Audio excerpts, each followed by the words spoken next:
Hey, what's up guys? Untitled Truth here. Today I'm going to be going a little bit more in-depth about how to effectively play the Assault class in Armored Kill. These are just a few tips I've learned that have helped my gameplay and overall made me a better Assault class player in Armored Kill. Now, this round is going to be Conquest on Death Valley, but these tips are going to give you guys you can also take over into Rush and as well as the other 3 Conquest maps in this DLC. So what's one of the first tips I can give you guys when playing Assault, and this may sound a little bit crazy to some of you, and that is don't be afraid to go for the suicide res. I know that sounds a little bit stupid, but here's my reasoning why. Now the situation isn't exactly how I'd like to show it to you guys, but it's pretty close. Notice how there's a tank destroyer here, and we've got support and engineers trying to take him out. Now in this situation there's only about 2 or 3. This works really well when there's about 4 of them trying to take the tank destroyer out, because he's got to go basically one by one and kill them all. And if he shoots one, kills him, shoots the other one, kills him, and he's trying to move on to number 3, number 4, if you can run by and pick those guys up that died, they can stand up right away and start going after him, and it really just overwhelms an enemy tank driver, and oftentimes you can take out a tank destroyer, enemy tank, whatever it is, extremely easy. So don't be afraid to do that. However, just be smart about it. If there's 2 and 3 vehicles on a flag, and there's maybe 1 or 2 guys that are dead next to them, don't be stupid and go after them, because there's no way you'll be able to pick them all up and effectively take down those enemy vehicles. But if it's just 1 vehicle, maybe 4 infantry guys that are, trying to take him out and they keep dying because he keeps killing them, then by all means try to pick them up. It's a risky move, but sometimes it can actually work out pretty well. Now, just like Recon, as I talked about in my previous video, the Assault class guys have nothing against vehicles. So what should you use to travel fast and be able to get away from tanks and tank destroyers? That's the ATVs. Just use them like Recon players. You can get around the map fast, you can get away from vehicles, and this is really the only vehicle I use whenever I'm trying to travel around the map while playing Assault class. Now here's going to come up a situation in which you really got to be careful and play smart, and that is how to deal with engagements with enemy vehicles and friendly vehicles.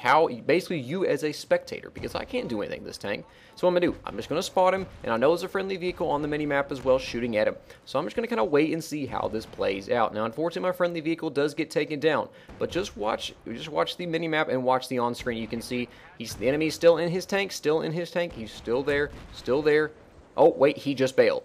As soon as you see a guy bail, as an Assault class player, jump on that now. Go after him, because he is not going to be expecting to be attacked right after he bails from his tank. He's kind of going, whoa, I just killed that tank, I almost died. Jump on it now, because your weapon will give you an advantage in the gunfight, because 9 times out of 10, he's going to be running engineer, and his weapon is going to be good, but oftentimes not as powerful as yours when it comes to one-on-one engagements. So here's basically just the overall kind of main tip I can give you guys for playing Assault, and that is you are playing the backup role. You are like the cleanup guy. You are not the frontline fighter. You should not be doing the bulk of the work. That relies or rests with the engineer. And right here, what in the world? I was being really twitchy with my aim, so finally take that guy out. But you're the backup guy. You're the cleanup guy. You're not the frontline fighter. You're not the guy that should be just out there charging ahead no matter what. You're the guy that will just sit and wait sometimes. You've got to learn to be patient when playing an Assault player. This is especially key in Rush. Don't be the guy to just run, just run and gun. Play more passively. You're really a team supportive player. This is your role in this class right now. Your role is to basically keep your engineers, keep your support guys alive so they can take out vehicles. Your role is not to just charge and be run and gun madman. Take it slow, take it easy. And another thing when playing Assault, travel in groups. You travel one-on-one, you're going to die. Travel in groups, because if you have, maybe Assault guy and 2 Engies, or Assault and an Engie and a support guy, you can take out vehicles, and if your buddies do die that you're traveling with, you can pick them back up, no problem. So just remember, travel in groups. It will keep you alive, you can keep them alive, and overall makes you a very, very effective team. Now, something else that's often overlooked when playing Assaults, or really any class for that matter, is your ability to be a mobile spawn point. And this is something I really found to be key on Rush. I figure that this as well as just being patient is something that's huge on Rush.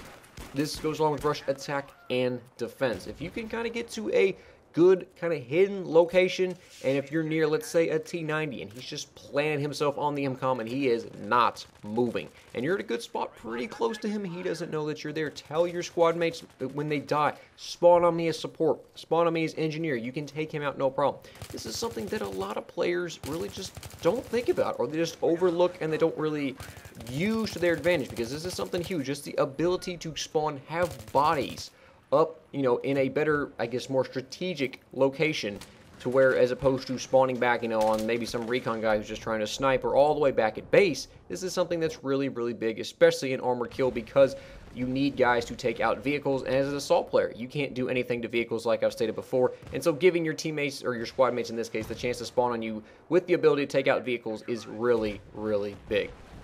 Now, this last tip is something I've kind of already touched on, which is basically knowing when to engage enemy vehicles or drivers after they've bailed, but also something else to go along with that. Many people don't know where drivers bail from when they bail out of vehicles. This is something actually I didn't know for a while until really just kind of figured it out. And they bail wherever the gun is pointed. And oftentimes, once an enemy vehicle gets disabled, wherever his turret begins to turn after he's been disabled, because most people won't stay in the tank until, you know, down to 1 and 2%. They'll bail with, you know, 20-30% left. And if he's, you know, starts rotating to his left, you know he's probably going to bail out that side. So just keep that in mind when you kind of waiting for the enemy tank drivers to bail and kind of jump on him and get that surprise attack. That will oftentimes help you out a lot instead of trying to hunt around the vehicle and figure out where he's bailed from. So I hope you guys found these tips rather helpful and informative. If you have any more that you would like to share, please leave a comment down below. The Armored Kill DLC will release tomorrow for the the Xbox 360 and PC Premium members. I'm looking forward to seeing some gameplay from them, hearing the thoughts about the DLC from Xbox and PC commentators. Once again, I hope you guys enjoyed the video, and I'll see you next time. Bye.